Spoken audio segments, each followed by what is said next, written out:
السلام عليكم ورحمة الله وبركاته. آه طبعا كان عندي حساب في التيك توك من بداية ظهور التيك توك، وعملت جهد، جمعت متابعين ونشرت فيديوهات وعملت بثوث يعني عاد كان شوية تفاعل. لا قبل 3 سنوات كنت أعمل بث، فالتقطت الكاميرا صورة البندق.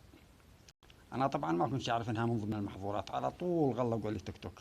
حاولت أسترجعها بالطرق الذي نعرفها في الفيسبوك، لا ما فيش فايدة. المهم قنعت من التيك توك، عملت لي 15 ايميل او 16 ايميل، وعملت بها حسابات وهميه وباسمي ومش عارف ايش، وحذفت التطبيق.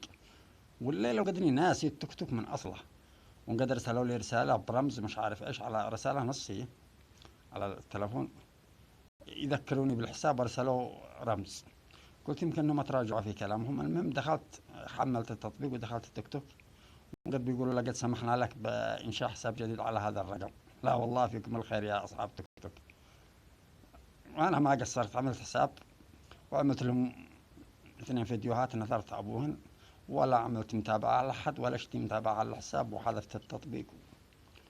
والسلام ختام، قد احنا مختفيين بالفيسبوك رغم انه ما فيش ارباح، ببركات الحوثي وشركات اتصالات اليمن. وتحياتنا لكل من تابعني.